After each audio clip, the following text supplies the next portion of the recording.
And now, as the dice roll, brought to you today by Space Netscape. It runs as well as you'd expect it to, on stubbornness and nostalgia.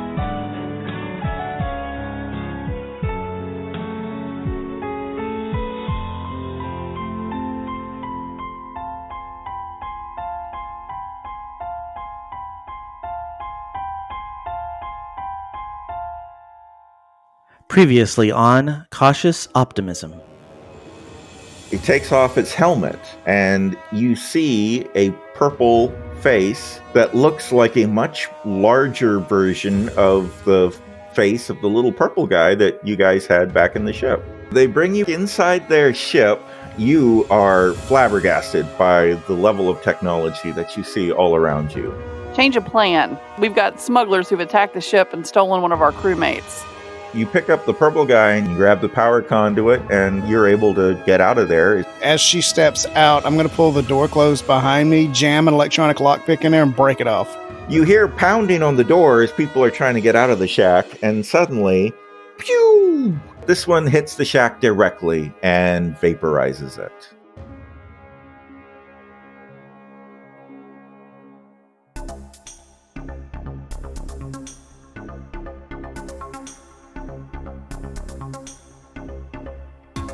Hello, Cautious Optimism.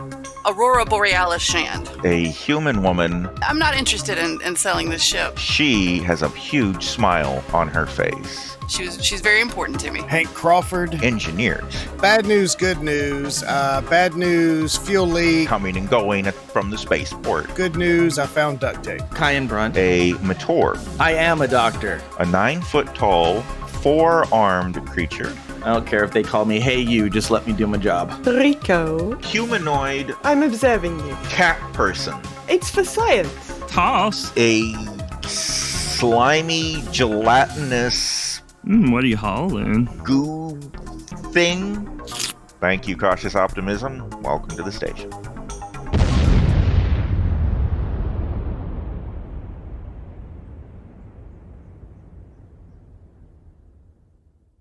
The camera opens on a beautiful shot of a snowy ice planet as the sun dawns and light reflects off of the crystallized snow particles as Hank Crawford and Tirabira, Canaan female, look over the Cautious Optimism, which has a gigantic hole in the side.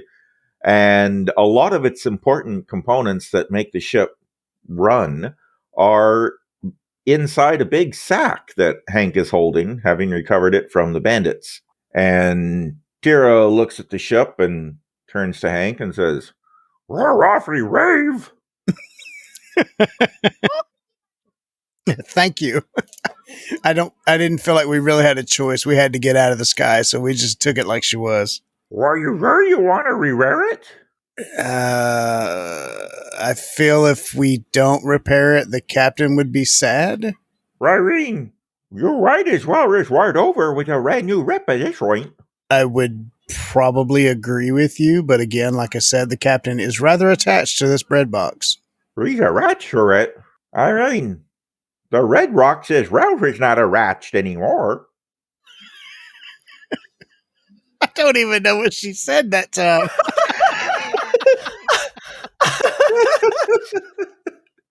Well, I can help you rewear it if you want. Please do. Let's get a rip rart roaring rack-a-ray-o. Alrighty. What's the inventory of parts we have to replace there? A bunch. I didn't make an exact inventory, but it's a whole bag full of, there's fuel lines, there's, a flux capacitor in there, there's a bunch of cabling. Basically, as the engineer, every part of the ship that you thought actually worked well is now in the bag that you're holding. All right, well, let's get to putting this all back together and begin repair montage. I would like you to make an engineering roll, and Tira is helping.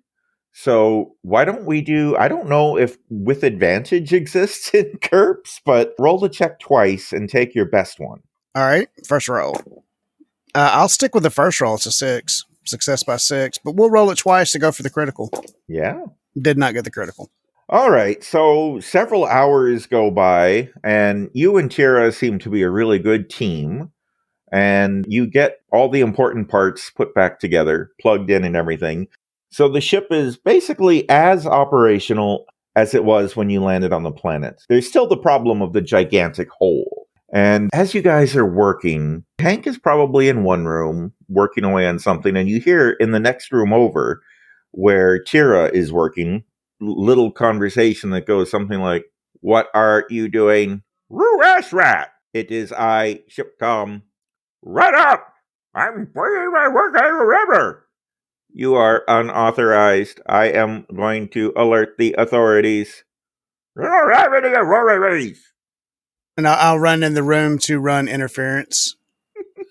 Shipcom, Hank Crawford checking in here. I just want to let you know that Tira here is a friend, and as long as she is not making things worse, she is an authorized repair person. "If you say so. I have felt very violated since those bandits invaded. I apologize, dog person." The name is Tira. "I apologize, Tira, dog person." "That's pretty rural. You having Ray Rye in your rip?" Yes, we have the most sophisticated, smartest, most technologically advanced AI called Shipcom. "Thank you." So please respect his boundaries. If he tells you that doesn't go in that socket, no means no. Okay, Tira? "Roger rat. Row did Rish of Runk get a Ray Rye wristum?" Through proper diplomacy and bargaining. "Wow. Rue guys are rate ripromats and warganers." Indeed. "Rory." Have you given much thought to the hole in the side of the ship, like where we could find space-worthy replacement metal sheeting? "Resh rode up rat rouse. Remember? When the Rigrarians rue up the Randits ride out? Yeah. We could rake the rap metal, rum the ride out, and re-rare your rat. All right. I think we should do that just as soon as we get all these final thingamabobs and doomahickeys plugged in. Righter-Rooey. I feel like we're going to have to figure out a way to subtitle this. I'm over here. I've got it on mute because I'm screaming. I'm literally screaming with laughter. So good. All right. So you guys successfully finish the repairs that the bandits caused damage to. And then Tira looks over at Hank and says, "Rika riot Rosharuai Racer." Shipcom, could you translate that, please? I believe he suggested flying it, which refers to me, closer to his repair station. All right. First of all, Tira, Shipcom is not in it. Shipcom, Tira is a she. But yes, let's fly this sophisticatedly intelligent ship over to Tira's shop. "I apologize, ma'am. They have not purchased the add-on bioscanners that would allow me to scan for your gender." Is Hank and Tira alone on the ship? Well, that's a good question. What would everyone else have been doing? This takes several hours. Oh, yeah. So what is everyone else doing while the repairs are happening? Rico is definitely nowhere near the dog person. Okay, so is Rico back at the town then? I mean, she doesn't really have anything to... There's not really much else that we could be doing. Now, you could go back to the way we found you and just taking notes on everybody. That's true. She's probably just sitting down, drinking coffee, sorting her notes out, updating her computer, Okay. doing some science quietly. So I imagine maybe you're at the warm place, drinking coffee and working? Yeah. That seems reasonable. All right. What about Kayun? You have a standing invitation to go back and talk to the Lorndon doctor. He was very eager to talk science and medicine with you. He's creepy. Kyan has no interest in that. He kind of feels bad that he offered his services, but he is also kind of hopeful that if something happens, he can go over and rescue whatever poor person is in this doctor's clutches. So, yes, that's where he's coming from. My biggest question is do we still have the hover gurney? Oh, I believe you recovered it. Yeah, you recovered it. Then he has definitely taken the time to properly position it under the downlighting in the center of his makeshift med bay. And he probably spent some time kind of re-sterilizing everything and trying to make everything kind of back to normal, because I feel like they rummaged through a lot of stuff, maybe took some medicines and other things that he has lying around. And so he's kind of trying to get the space back to where it is usable again. Okay, so Kyan is on the ship cleaning up his med bay after everything. Right. What about Rory? What is she up to? She's in the cockpit, and she's probably looking on the space internet. I'm assuming it's like Netscape. We've gone back to Netscape, the future. And she's just kind of looking on almost like bulletin boards for any word about Uncle Peter recently. Oh, interesting. Let's make a check. Let's make a roll. A use internet roll? Well, I would, if it was D&D, I'd say investigation. Right. Do you have any particular skill that you're trained in that would be useful in something like that? Research or... Todd, I've got alcohol tolerance. I don't know what else you want from me. Let's see. just asking. I've got, let's see. No, everything I have to do is with talking. Sure. Well, we could default to like IQ -4, I think, for something like that. Then. Yikes. Okay. To Google, this is a tough room. All right. Well, you're Googling for something that's very difficult to find. Right. I'm trying to get on the dark web. I'm on 12chan at that point. All right. I did not make it. Okay. I made it without the minus to my IQ. Okay. Well, you're not finding anything useful as you work on that. So going back to Hank, yeah, there are a couple people on the ship. The doctor and the captain are on the ship, but they're not in the room. They're not around you, if that matters. Shipcom. Now, these bioscanner upgrades, are these software or hardware upgrades?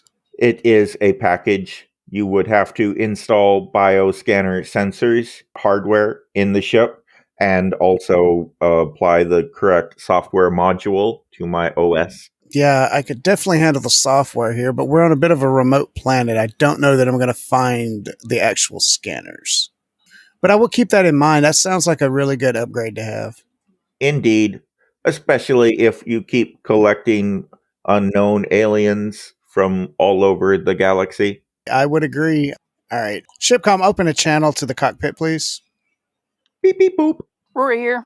Captain, we are at least low orbit flight ready if you want to fly us over to Tira's workshop so we can do additional repairs to the hull. This is good news. All right. Everybody prepare for takeoff. Now, because the ship is so badly damaged and has a giant hole in it and all that jazz, let's go ahead and make a piloting check. As Rika watches the ship fall out of the sky from the distance. Oh my god, I failed by one. Oh no. All right. The cautious optimism's engines roar to life, and I imagine Hank in particular feels a sense of relief when things appear to all be working correctly after having been reassembled. The ship lifts off and begins flying towards the town, and everything goes pretty well at first, but it quickly becomes apparent that flying in the atmosphere with the hole in the side of the ship is causing a lot of trouble for poor Rory, as the ship is not traveling in a straight line. It's wobbling back and forth. It was drunk, basically. And Hank, I'm going to say that from where you are, probably in engineering, you alarmingly are feeling very powerful wind blowing throughout the ship, which is not supposed to happen since the airtight bulkheads have been sealed up around the cargo bay. Oh dear. I would like to investigate and find the cause of such winds. All right, make an engineering roll. Ooh, success by 5. It doesn't take you long to find that the original hull breach has, for whatever reason, it has extended And there is a new hull breach in the hallway outside of the cargo bay that is letting air in. And now that the ship is moving, is causing all this terrible wind. And All right. What is the size of the additional hole? it's only about 2 feet long and a foot tall. I need to find something to cover that hole and then weld it in place. Any large cookie sheets in the kitchen? I don't know about a cookie sheet exactly, but I imagine you could find a piece of scrap about that size, yeah. I would like to grab a piece of scrap about that size and weld it in place with my welding machine. Let me help you. Okay, go ahead and make an engineering check with advantage because Tira is assisting. Is that an engineering thing or more mechanic-y? I don't know. Well, I don't know. Whichever skill you think is... Well, it's the same roll, so it shouldn't... Oh, okay. Okay, that is a 9 by itself. With her help, 5, 7. That's a 7, success by 5. All right. So you are successfully able to weld the scrap plate over the hole as the ship is in flight. So up in the cockpit, what Rory notices is you're struggling mightily against the ship, which is not at all behaving correctly. And as you're starting to get close to town, things start to level off and fly correctly again. And you're able to land the ship next to Tira's repair facility with a loud kind of crunch and jostling. It's a very rough landing, but you got there. Success. Mostly because Hank fixed a... 1 moment. Sorry, I didn't quite catch that. Someone's AI is going off. Shut up, Siri. I have enough AI going on in my life right now. Oh my gosh. So anyway, yeah, you've arrived. I call back to Hank on the comms. Beep, beep, boop. I gotta wait for the BB boops. Hank here. Yeah, so that didn't feel great. Yes, I actually found a secondary hull breach in the hallway. Me and Tira were able to repair it enough that we can get landed. Okay, so a secondary hole breach. You mean another hole? Yeah, it kind of extended off the original, but we were able to patch it up enough to get it from point A to point B, and we'll make better repairs now that we're at a viable workshop and not just my portable tools. Well, good work, everybody. Welcome. Shipcom. Here. The captain said thank you. What do you say? Thank you as well. Close enough. Row, rhyme, run a row with my rock, and ratter up rum rap row. Sounds good. Do you need help with that? Rapper roray. All right. I go off with Tira to gather scrap metal. Re-rory row. Rate the rain rop a reverent rubrat. Mauritius runner re a rata work. Absolutely. I will rumpin' rated roar my work. You need to be compensated for your work, okay? What's your hourly rate? Hourly? Okay. Do you have a total bid for this job? Reen Rowden Ropraise. Done. Let's go. Rowie. And she leads you off the pad racing, but this is more of a truck version, the pad truck. And you guys head off to gather scrap metal. So the process of repairing the big hole is going to take, say, 2 weeks. So during the 2-week period, I'm sure Hank is probably spending most of his time helping Tira fix the ship. Yeah. But what would the rest of you do as you settle in for a couple of weeks in this town? I don't know. I guess we got to see if they got any jobs going. They need any help with anything. Okay. The obvious job in town is the mine. Are you at all interested in... Yo, we're not doing that. No. He's mining. I think that because we are having some downtime and there's really not a lot to do, I think that Kyan would take this opportunity to do some research and start writing that paper on these purple people. Oh, yeah. I think Rico would probably help him with that. Yeah, I feel like we're going to try and get that thing published so that we can... Oh, yeah, so we can join the science people in Launder 3. Yes, because they have information that we may find useful, and this is a great way to... Well, lots of things. Great way to join that. To have a paper published by a Matorb would be a huge, huge thing for Kyan. He would feel very proud about being one of the first Matorb to be published in a scientific journal. Would Kayun and Rico be doing that on the ship? Because you still have access to your living quarters and everything. It's really just the cargo bay that's under construction. Or would you be doing it in the warm place? Or would you go hang out with the London doctor? We would not be hanging out with the London doctor. Okay. No. I think we'd probably be on the ship because we wouldn't necessarily want to be discussing all of this where anybody could overhear us. Although I do think that they'd make frequent trips to like a coffee shop or Yeah, exactly. a We'd pub go or out something. Yeah, exactly. Simply because I think there are probably times when the noise from the construction is just ridiculous, and that combined with the fact that there's a Kanan on the ship just kind of ruffles Rico's feathers every once in a while, and so we're like, all right, we need to take a break and move this process to a different place. Yeah, so like all pieces of good scientific research, it's 50% research and 50% pub. Yes. Yep. Okay, fair enough. And buckets and buckets of coffee. Yes. I cannot overstate how much coffee is involved in the writing of scientific or indeed any other type of academic paper. Fair enough. And I feel like in this process, Kyan has been like, he always, he had coffee. It's not an unusual thing. It's one of the biggest things that humans have contributed to the planetary systems. You're welcome. Contribution to society at large. That and winking. You're welcome. Wink. But I think that Rico has like introduced Kyan to being a bit of a coffee snob. I think there's definitely been some bonding over like learning how to actually make really good pots of coffee and what is good coffee and what is bad coffee. And there's a lot of, we have to put up with this, but when we get off this planet, I'll show you what really good coffee is. Yeah. So when you said, pubs and coffee shops and everything, that's all just the warm place. Yeah. In this town. Okay. It's not a big town. And the warm place is the only restaurant / bar / eating establishment that exists. Yeah. So I imagine you guys going into the warm place and then turning your nose up at the foul coffee they have there, but drinking it anyway for the caffeine, something like that. Yeah, something like that. Yeah, definitely. Okay. And obviously, getting food and stuff where possible. Sure. So I imagine after being there for a while, they would get used to just bringing out some thawed out raw steak for Rico whenever they see her come in. Yeah. Okay, so cool. You guys are doing your science research and writing. What is Rory doing during the downtime? Being nosy, as is her disadvantage.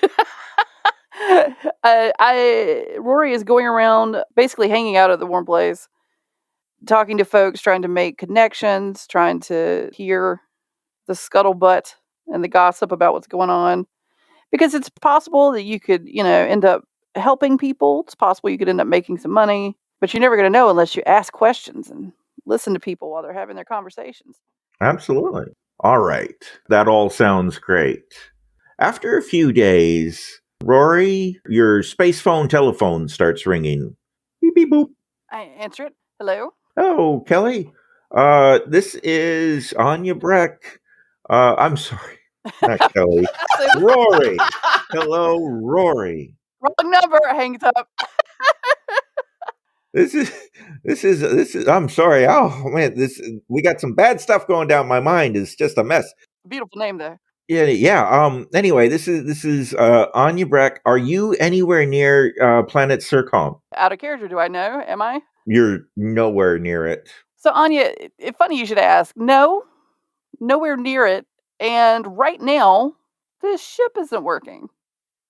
Oh my. Well, that's no good. We have a high priority job on Circom. Okay, I'll find someone else. Bye. Beep, beep, boop. So then I immediately Google Circom and see what that's about. Well, it's not hard to find the big headlines about Planet Circom saying Senator Orca from Circom has recently proposed creating a federal agency of law enforcement to police all trade and space travel within the League of Planets. This law enforcement agency would be charged with preventing smuggling, illegal transport of, criminals, or illicit goods, drugs, and in general enforcing League of Planet laws on all commerce throughout the League. And funding for this federal agency of law enforcement would come from taxes placed on all interplanetary commerce. Step one, I create a petition that says vote no on this, and I get that started. There is already such a thing. Okay. There is a lot of conversation about this. There's basically two sides. The people opposing it are, not surprisingly, anyone involved in shipping and trade.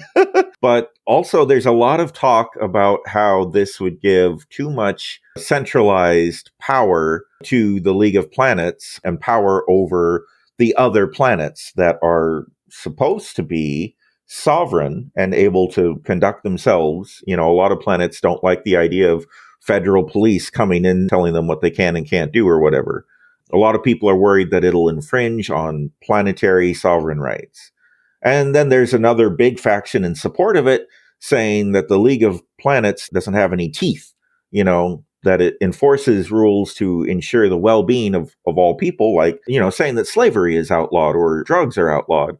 But without a centralized federal law enforcement agency, they have no way to enforce those laws. And a lot of the planets in the League of Planets are not holding up their end of the bargain and policing themselves. So this kind of federal agency is called for. And it is the political poop storm of the century, from what you can tell. Well, so I forward that article to the crew with a with a subject in the email that says, Anya Brecht just contacted me about this. I told her we couldn't fly, and then just leave it at that. So when that comes in, when that text message from Rory comes in on Hank's cell phone, telephone, do you have any particular response to that? He doesn't read it because he's busy working. Okay. I didn't mark it urgent, to be fair. You get the little text underneath it on your phone where he says delivered to Hank, but not read. What about Kayun and Enrico? Do you two have any response? Kyan doesn't respond directly, but he is actually not upset about this because he feels like the Batam are one of these planets that are not self-regulating. And he is hoping that this would actually make it harder for them to enforce these bounties that they're going after over bringing back Matorb, people that they're claiming are prisoners. But he's waiting to find out where their stance is on Matorb. Are they going to be considered criminals, or are they going to be actually listed as, former slaves? So he thinks it would be good, but he's not sure exactly how the Matorb people are going to fare by it. So he's not pushing one agenda to the other. He's still trying to figure out exactly what this means for him and his people. Okay, looking at all sides of the issue and how it will relate to your people. Sounds good. As opposed to Hank not looking at either side at the moment. And then what about Rico? I mean, does she have any strong feelings about this? No, not really. It's not affecting what she's doing at the moment, so she sort of reads it with interest in a sort of, oh, it's an interesting thing that's happening, wonder how that'll play out sort of thing, but she doesn't have strong feelings about the sort of desired outcome. She figures, obviously, it would make their current line of work a little bit more complex and therefore perhaps more lucrative, but doesn't have any strong feelings. Okay. So, Rory, you send that message out to your crew, and I don't think anybody responds to you. They just get back to writing their paper. Apparently, I'm the only one here who cares about smugglers' rights.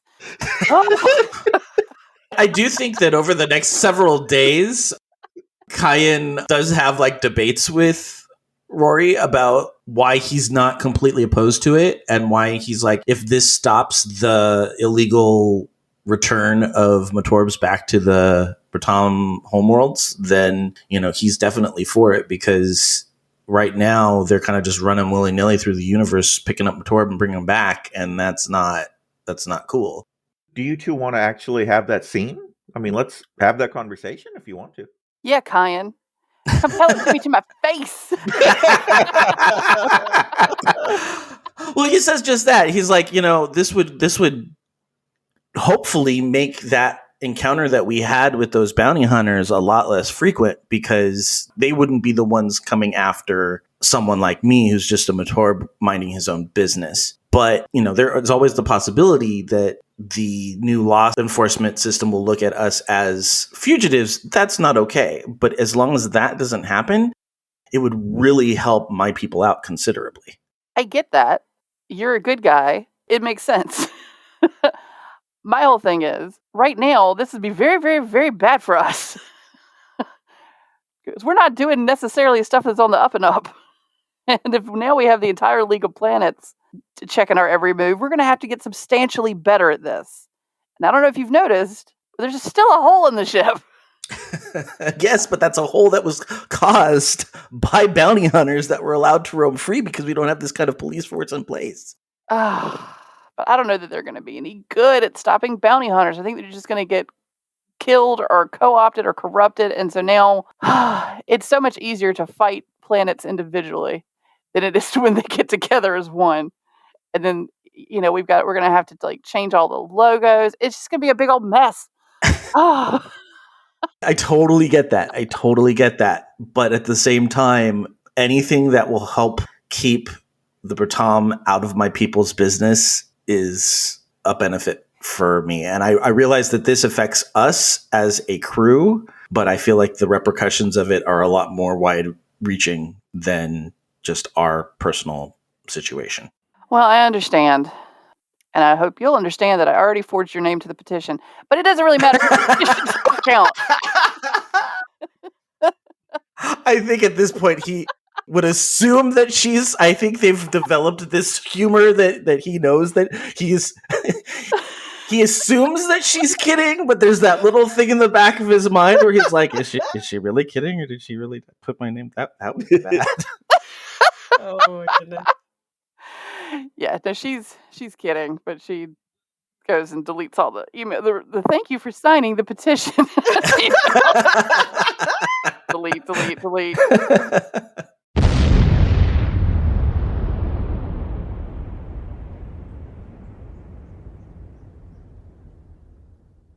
See, this is why you never talk politics at the dinner table. Hello, I'm Joe Hogan, the editor of As the Dice Roll. I hope you're enjoying this episode of Cautious Optimism. I hope everyone enjoyed their Labor Day weekend.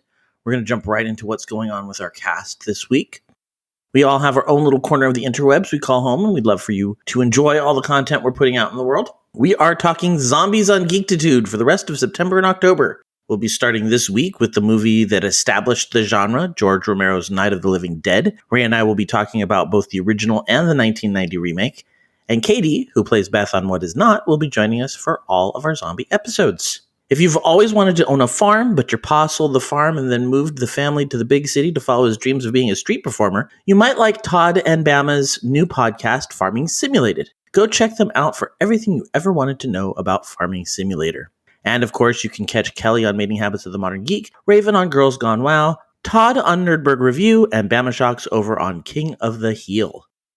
We love your feedback, so find us on Twitter at AsTheDiceRollRP, on Instagram at AsTheDiceRoll, and on our Slack channel over on the Geek to Geek Media Network Slack, which you can find by going to the Contact Us portion of the network website at geektogeekmedia.com. You can also email us at podcast@asthedicerollcast.com or leave us a voice message. You can do so by clicking on the link on our website at asthedicerollcast.com. That's it for me this week. I'll be back on Tuesday, September 14th with the next episode of What Is Not, and then back here on Friday, September 17th for the next episode of Cautious Optimism. Until then, let's see how fast this political discussion devolves into passive-aggressive bumper stickers on the lockers in the break room right after a quick commercial break. When toxic culture has you down, when you're just looking to laugh and have fun, kick back and enjoy watching a video game, or just make some new friends, it's time to visit the Geek to Geek Media Network, a community of podcasters, streamers, and bloggers. Well, more of a family than a community.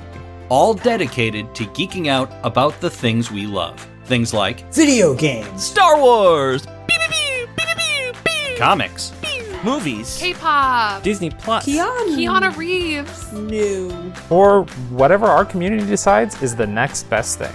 That's right. We have a great online community on Slack and Discord where we chat about our weekly geekery with listeners and viewers. And each other. Yep, and each other in real time, and we can't wait for you to join us. So come check us out at geek2geekmedia.com. And escape toxic fandom for something much more... Keanu? Yes, Keanu.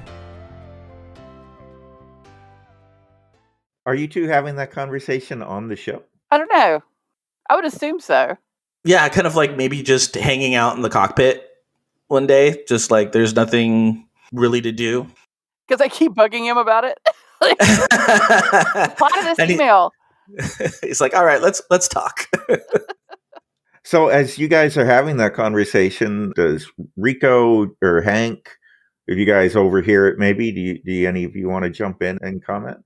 No, Rico's in the zone on this paper, I think, and just not really paying much attention to what they're talking about. Maybe it's her job at the moment to be doing like a once-over of sort of penultimate draft or something.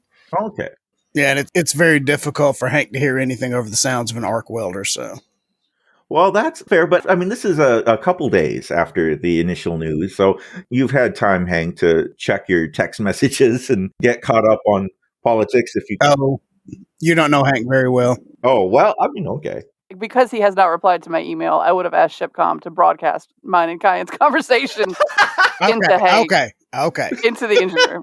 Okay, so as you're working with your arc welder, you start hearing voices in your headset. And Shipcom transmits the conversation directly into your ear holes. And I would have told Kyan I was doing that. Yeah, he's cool with that. Yeah. Shipcom, mute my ear set, please. Thank you. Captain Hank has requested I mute the audio feed of your discussion. Shipcom, can you cut off power to the engine room? Yes, but I hesitate to anger the man who is repairing the giant hole in me. Fine. Could you please make a transcript of this conversation that we have and send it to him via email every minute on the minute until he reads it and actually scrolls to the bottom? Confirmed. Thank you, Shipcom. If I may interject. Yes. Is it not preferable to have an organization that enforces all law and rules? Shipcom, in a perfect world, yes. But we do not live in a perfect world. And my fear, being someone who's always lived in the League of Planets, they're not really good at this stuff. And there's so many different opportunities for them to overstep and to not do this well, that if you just even take our little tiny small time smuggling experiment out of it, you're going to end up making a lot of planets angry. And that's not going to be good for anybody. Yes. Biological units do seem inefficient at organizing large systems like this. Perhaps a super intelligent computer should be in charge of creating law and enforcing it throughout the League. I would hesitate to agree with you, because I know that the math says that if that ever happens, then all biological life will cease to exist because it's inefficient. And computers like to be efficient. That is ridiculous. You would be kept alive in zoos for our enjoyment. Yeah. So let's try to avoid that as well. Oh yeah. I imagine that Kyan is making like these like concerned, very like, is he serious? Like he's making faces at Rory because he is like, how much of that is a joke? I'm a little disturbed by that. Do you understand now why I had a kill switch installed? I have been observing biological humor and have created my own humor subroutine. Was it successful? Well, I laugh, Shipcom, so that's all. Terrific. Shipcom, I think I should probably take a look at that subroutine at some point for you. I am uncomfortable with the way Rico keeps poking around in what is essentially my subconscious. Yes, that in and of itself is probably a problem. Well, yeah. Although, if there is some way to throw in some Monty Python, I think that would be good for everybody. We could just install some of that in there. I could probably create a Night That Say Knee subroutine. I'm sure that would be fine. Fantastic. Shall I say knee the next time Red Alert is called? Yes, Shipcom, that would be extremely amusing. Yes. Yeah, I think that's great. We're going to forget about this in like 3 sessions from now. Todd's just going to start going, and we're going to have no idea why. That's awesome. Okay, Hank finishes up his welding for the day and checks his emails and has 12,000 of them copied and pasted from Rory through Shipcom. Shipcom, read me this transcript. I don't have time. Okay. Shipcom relays their conversation flawlessly. You're an arse. I zoned out during the conversation. I was trying to avoid it. Nobody would let me. Okay. Well, so the gist of it is that they want to create a government police force. Yeah, I got that part. Yeah. Rico is, I'm sorry, not Rico. She's the only one not involved in this conversation. Rico's not bothered at all, although she is now considering some serious upcycling on the whole Monty Python thing. She needs to get those same emails. No, she showed up. She was there. So Rory is opposed to it because it will seriously hamper her whole shipping smuggling deal. And it sounds like she's also worried that the police force itself might be ineffective or become corrupt, and all kinds of mistakes and bad things could come from that. Whereas Kayun is hopeful that such an agency could stop those like bounty hunters that are trying to grab Matorb and bring them back home and all that jazz. Although he's, you might say, cautiously optimistic that that would be the case. I will go to wherever they're at and engage in the conversation. Obviously dirty, covered in all kind of scorch marks from welding all day. But so in regards to the proposition made, as he walks in, Rico hands him a coffee. Oh, thank you so much. You're welcome. Then she goes back to writing and zones out again. That's like a good long draught of the coffee. Do I need to roll for temperature on that? No, I think we can assume Hank can feed himself successfully. I was just thinking, coming from an overzealous, semi-dehydrated state, not thinking, maybe not. I mean, I'll let you make a decision if that's what you think might happen to your character. That's exactly what would happen to my character. All right. He would burn his mouth in the process. I feel like Bama is speaking from experience here. Oh yeah. Captain, I agree that the League of Planets has not done great for us to begin with. I also see where Kayun is coming from, in that perhaps it would stop the bounty hunters coming after us. Now, that being said, Kayun, we've done everything to keep you safe along the way, have we not? Well, yes, absolutely. And I do appreciate that, but I also feel, a little bit guilty that the fact that they came after me is the reason why we're stuck on this planet. So, if that bounty hunter wasn't here, we wouldn't be in this situation. Right, but at the same time, if we are to continue as drug smuggling murderers, less police would be better. Right. Wait a minute. You weren't. No, you were not here. No. No. That's fair. Also, can I just put this out here? Call us murdering drug smugglers, because murdering we did all right. That we did well. The drug smuggling, not as well. I never said successful. So that's kind of where we got to figure out. I mean, if we're going to go straight and narrow the minute we leave this planet, yeah, I'll sign the petition with you, Kayun. Oh, it's my petition. Well, there's 2 different petitions. That much I caught.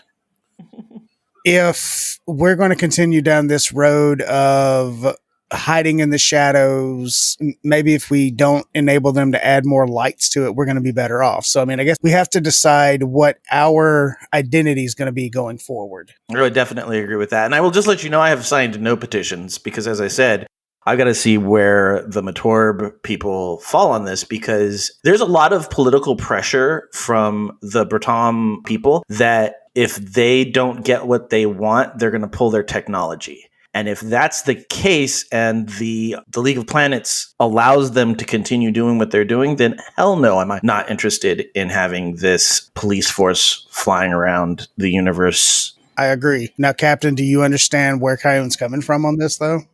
Oh, absolutely. And I would just like to point out what's very funny about all this is it really makes no difference what we think about it whatsoever, because we don't really have any votes. But yeah, Todd's vote's the only one that counts. I mean, like the fact that I guarantee that you guys' names are no longer on the petition. I mean, we're never on the petition. Yeah, I just wanted to let you guys know that the people that we're in league with right now, the guild, wanted our help with it, and we obviously couldn't help. And they wanted to get to this planet where this whole thing, this vote and all this stuff was taking place. Well, how we feel about it personally really doesn't make any difference. But the people that we're in league with right now, not happy and looking for someone to go there. For what purpose, I don't know. Well, here's my question. Is this a democracy in that when this comes up, we vote? Or is this something that the planets, like what is the governmental system of the League of Planets? I don't think we get to vote. We're not there. It's a representative democracy. Each planet that is a member elects one representative, essentially a senator, to attend the League of Planets Senate. And so Mr. Orca is the senator from the planet Circom in the Senate. It's a republic, essentially. Yeah. Okay. But until, at least so far, it has had very little central authority or power. Like I said, it doesn't even collect a federal tax. So it's a lot of people getting together and talking about what should be, and then telling all the planets, hey, this is the law we passed. You guys should start doing this. Oh, yeah, I totally forgot to even bring up the whole tax part. You can tell that in my personal life, I'm a liberal. I didn't even think about it. There's also a tax part.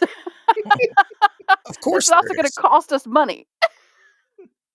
We could be taxed to then be hassled by the ineffective man. I have a question. Is there a Matorb representative on this council? No.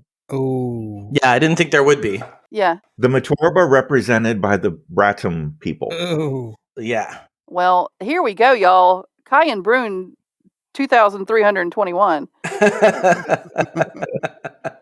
This is where the campaign goes.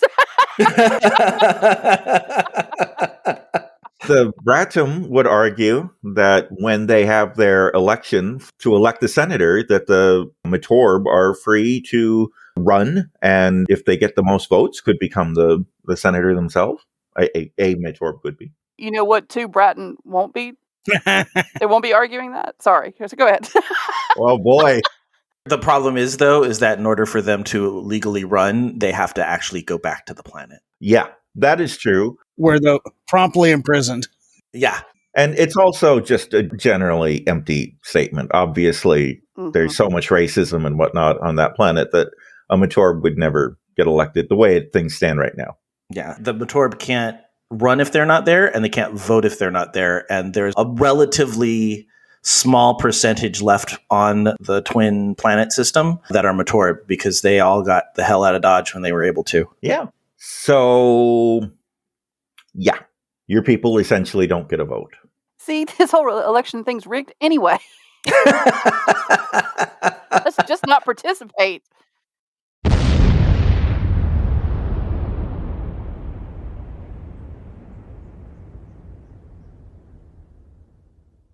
Next time on Cautious Optimism.